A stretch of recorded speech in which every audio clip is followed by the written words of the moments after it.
Wildlife Unlimited Foundation seeks to instill a love for animals with education and through environmental awareness. On land and underwater, sportsman and photographer Bill Porter with son John and family invite you all to join them at a spot in the country where we hope to see some wildlife still run free. We'll go hunting, climbing, fishing, diving, see things that help to set the spirit free. We might take some of the surplus that the good Lord has provided, always mindful of the sportsman's creed. So the wildlife we all love remains unlimited.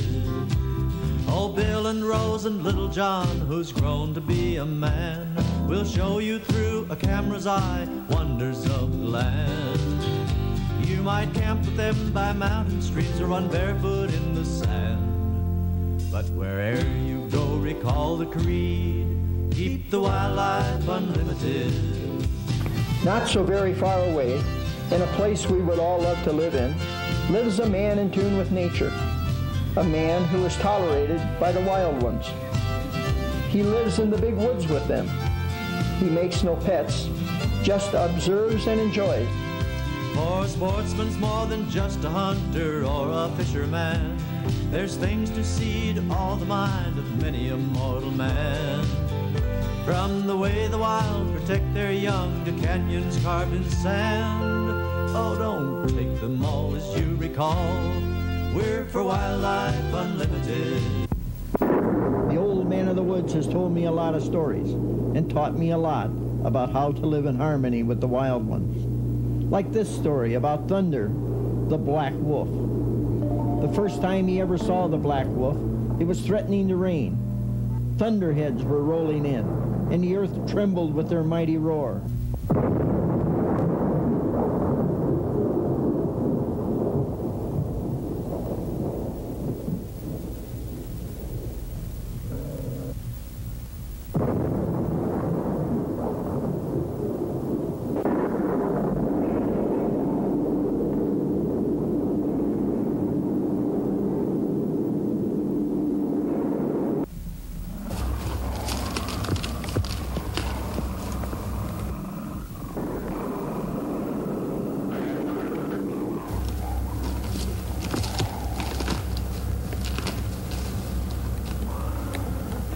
Lightning flashed across the sky.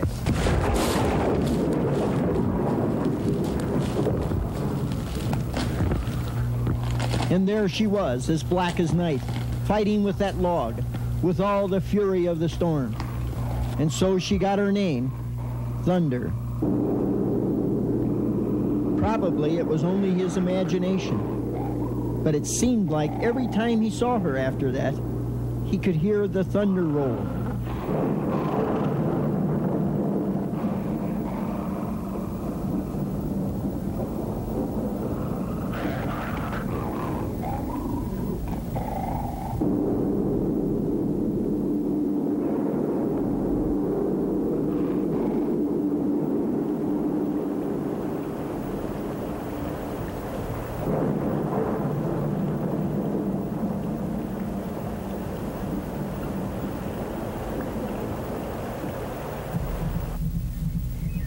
The old man always took the time to stop and examine the flowers. He liked all of them, from the bouncing beds to the lobellas.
He found that the lobelis down by the creek banks were more flowered out this time of year. What a place to be.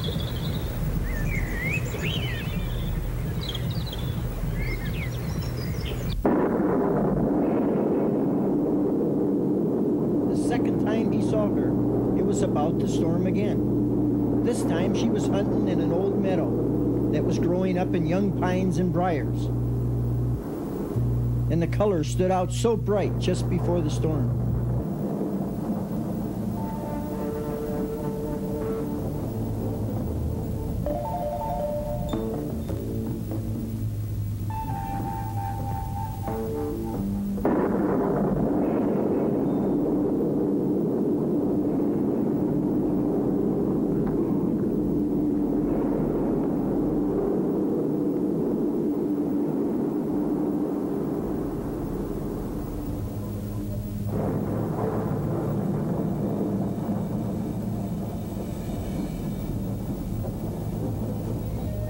He told me about the many times that he had seen her high in the hills, under the overhanging rocks, and always hunting.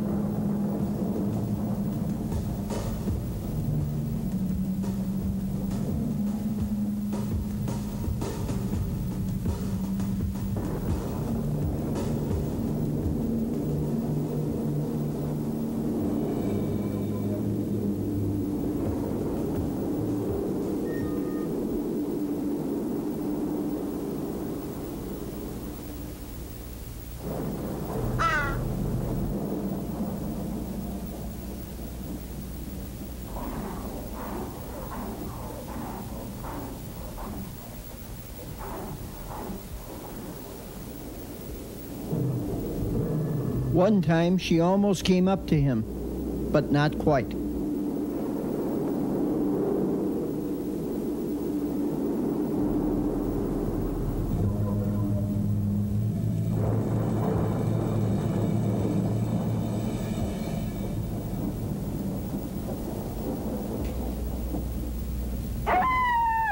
Many times he had seen her on the top of Standing Rock, as he called it, or on a nearby ledge, surveying her kingdom like a queen from her tower.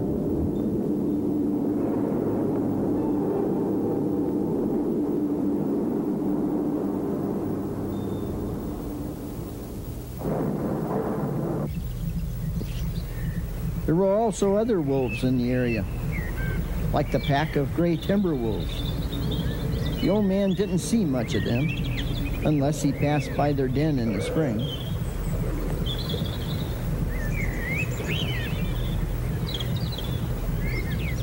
Wolves live in packs far from civilization and are very rarely seen at all, so the old man always considered this an exceptional treat.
One summer day, 2 of the timber wolf cubs were trying out their new hunting skills down by the cold trout stream.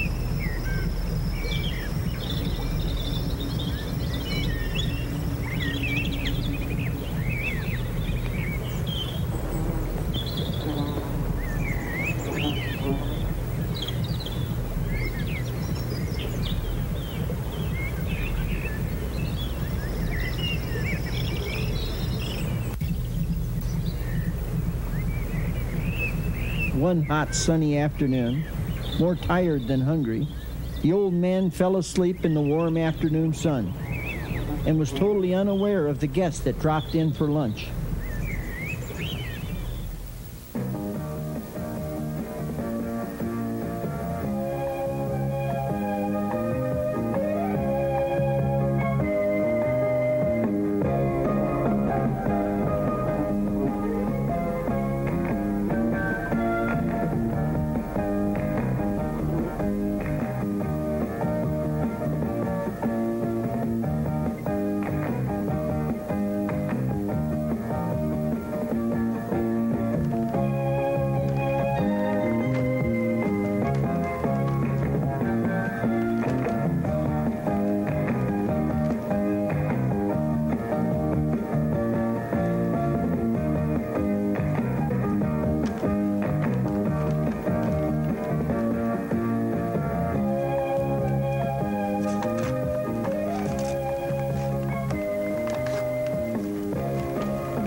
One time that really stands out in my mind is the time that Thunder was hunting for pheasants.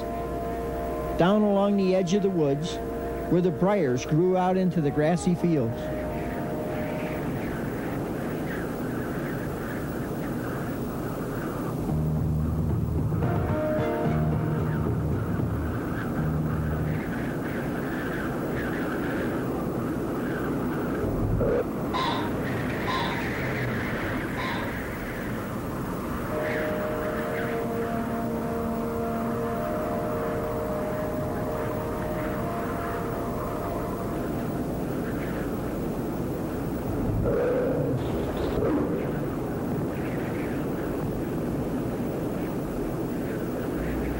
The animals were not as wary of the old man as other people, so they came in real close to him, like the time he had been out on a sunny but cold winter day, and the wind had made it feel a lot colder. So the old man made a fire on the banks of a small frozen lake.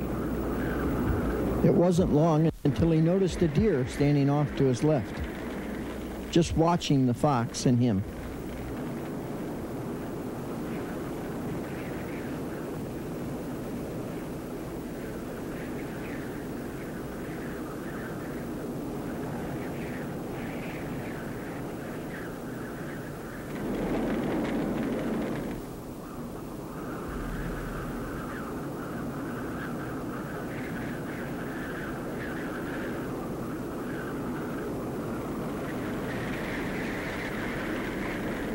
The fox he knew as Swamp Fox came in for a closer look at the fire, then found the remains of a dead deer.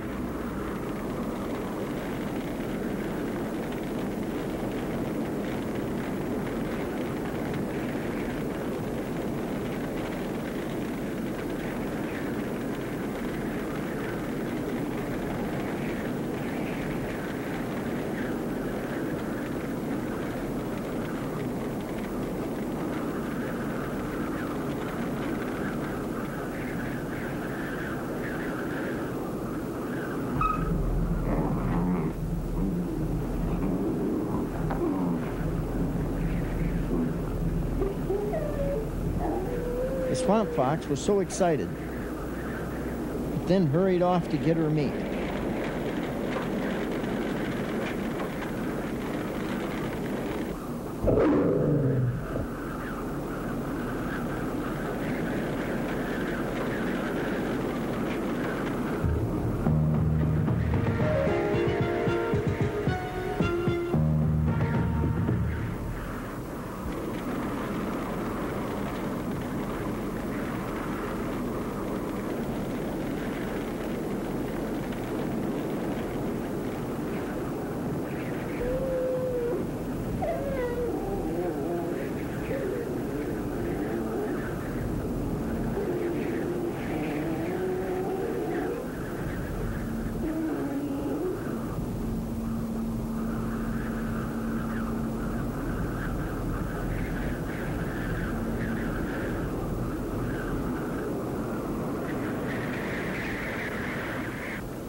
It was after they had returned that the old man had a chance to see two foxes fight. An unusual fight, to say the least.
The old man had watched the Swamp Fox after a squirrel in a stump.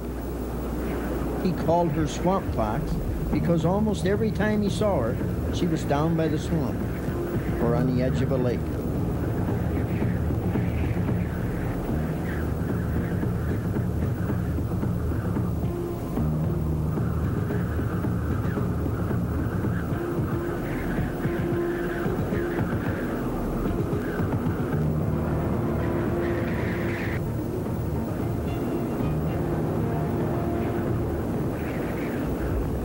The day by the fire, the deer and the fox all but ignored each other.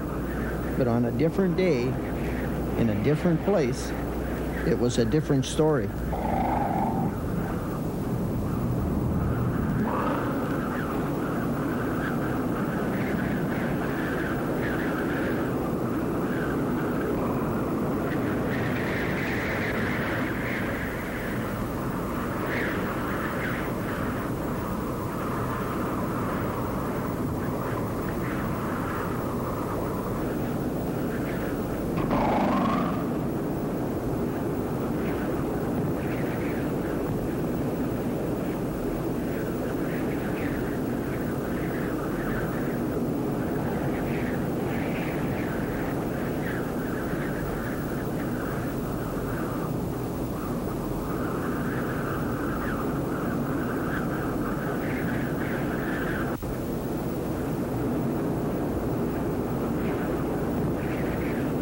The old man seen thunder in the winter too.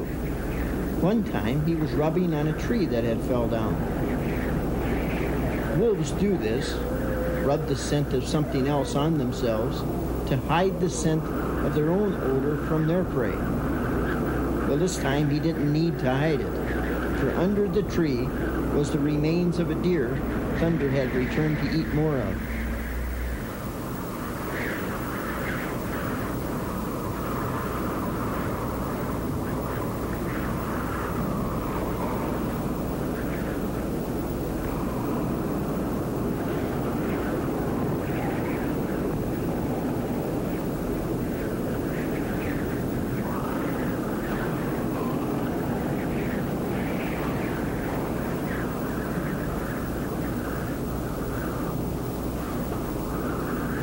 Once in a while, when the snow wasn't too deep, or when he just had an urge to do so, the old man would go back up to Stand Rock. And yes, once in a while, there he'd see Thunder at her favorite spot, surveying her kingdom.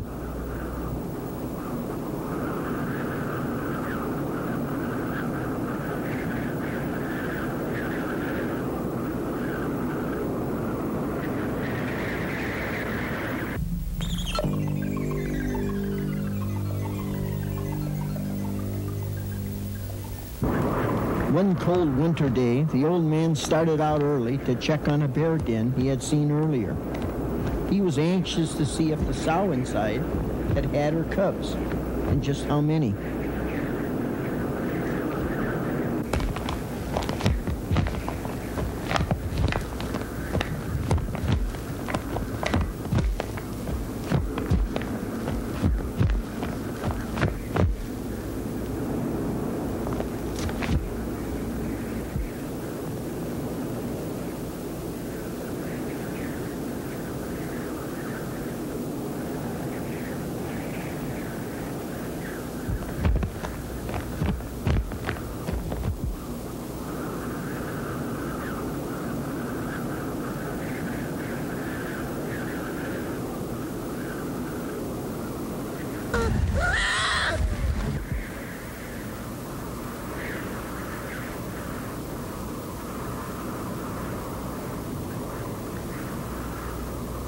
There she was, snug inside, and there were the cubs. One, two of them she had. It would be a happy walk home.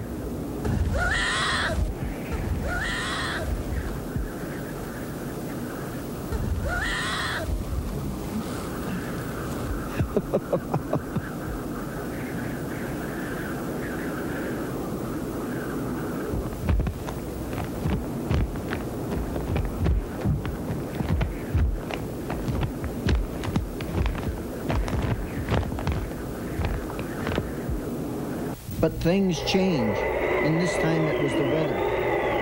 Before long, the wind had picked up, and it had started to snow.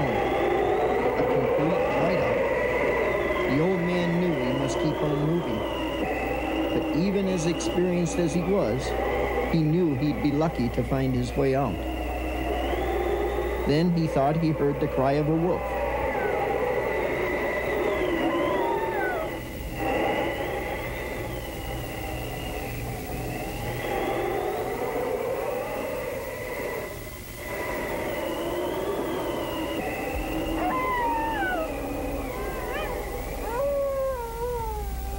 It was definitely the cry of a wolf. Wolves don't usually howl in a snowstorm, but the old man headed for the sound anyway.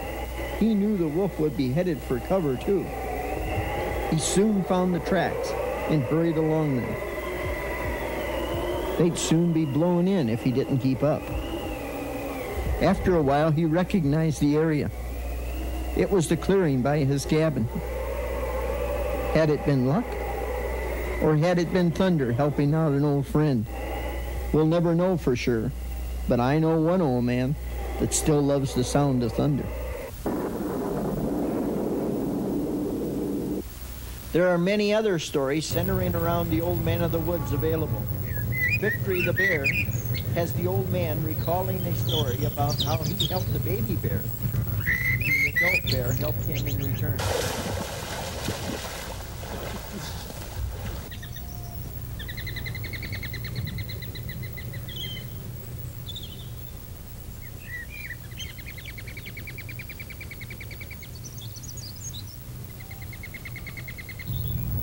Loon Island is a place of beauty and mystic wonders.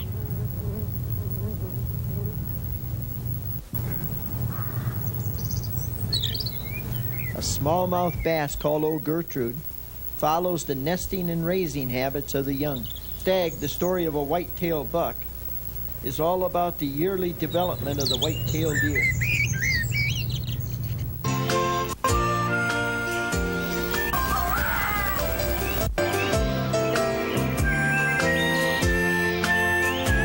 I'd like to give a special thanks to Rose Porter for all of her help and support, as well as her camera work, and to John Porter, tape operations, and many hours of assistance in our day-to-day work. I'm wildlife photographer Bill Porter, and I'll take you there, and my Jeep takes me there.